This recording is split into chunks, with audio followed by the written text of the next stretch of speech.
In this video, we're going to take a look at another common argument you might hear in the debate about vouchers and education savings accounts. And that is the argument that instead of funding schools, we should be funding students. So in our most recent Republican primary, I believe there was some ballot language that voters took a look at that said something like, do you agree that parents have the right to educate their child in the setting that they choose and that the funding should follow the student? And I think like 88% of voters or something said they agreed. So letting funding follow the student sounds so intuitive. I know, it really, really does. But I'm going to argue that is not how publicly funded goods and services work by definition. So from what I can tell, this argument is drawing on two ideas. One is that instead of paying taxes into the system, we should be able to hang on to the money we would have paid and use it on the school of our choice instead, or the educational setting of our choice instead. The other argument is this idea that schools are like, and this is like a little bit more of an emotional argument to me, but we're picturing schools as these like faceless government institutions that eat up taxpayer dollars really inefficiently. And instead of spending money on all that bureaucracy, we should just redirect it so it's spent directly on the individual child. So I want to talk about both of those concepts in this video. But first, a quick primer on how school funding works in Texas. I know this is what you tuned in for. So every public school district's budget is made up of three primary sources. They have local funding, which mostly comes from property taxes, state funding, which is allocated by the legislature, comes from a variety of sources that includes some tax dollars, but not exclusively. It's complicated. And then there's like an other bucket, which includes like federal formula funding, grants from a variety of sources, things like that. So local funding is the first layer. Every district raises a different amount depending on the total value of the taxable property in their zone and the tax rate they've set. And then the state government comes in to add to what local districts are able to raise.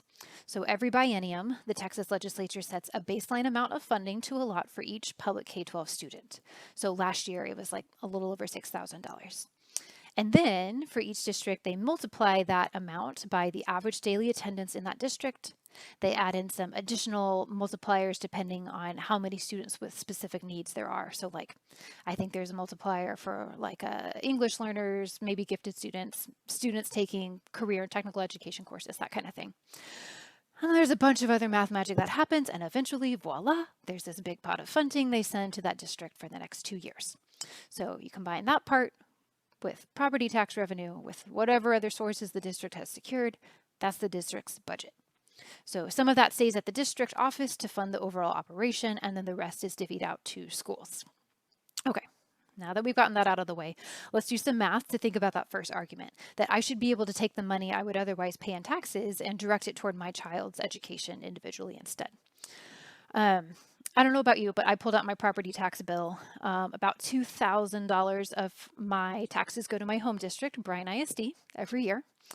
And I would assume like some fraction of my like sales taxes and other fees that I pay might eventually make its way through the state back down to my district. I have no clue how much that is. It's probably not huge. But what I do know is that Bryan ISD, out of all of the sources of funding it gets, spends about $12,000 per student every year.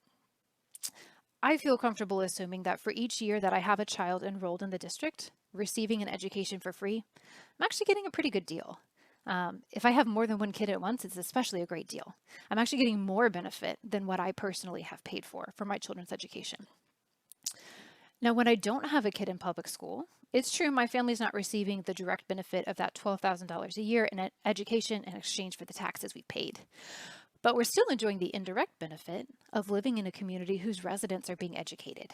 I know a lot of proud Bryan ISD grads who are now running our local government and our nonprofits and our businesses. They're doing an amazing job. So that's worth $2,000 and some change a year to me. I'm fine with that.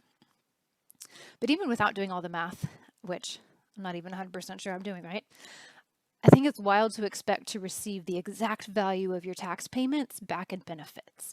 We don't reason that way with the many other goods and services our tax dollars fund.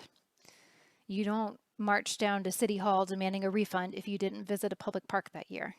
And you definitely don't volunteer to pay more to your public library, even if you're a frequent flyer and you've checked out thousands of dollars worth of books. In general, we understand that public funding means everybody chips into the pot and everyone has access to what the pot pays for. So some will get a greater benefit than others depending on circumstances, but it's a better system to me than trying to nickel and dime each other to death. Okay, so what about this argument that money should be attached to individual students and not to schools? It sounds nice, but it doesn't really make practical sense.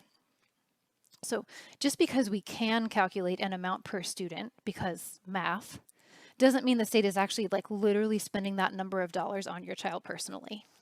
The most important number is the total budget for each district, which is then used to pay for the expenses that go along with schooling all the district students. So that $12,000 that the district is spending per pupil, it's not sitting in an account with your child's name on it.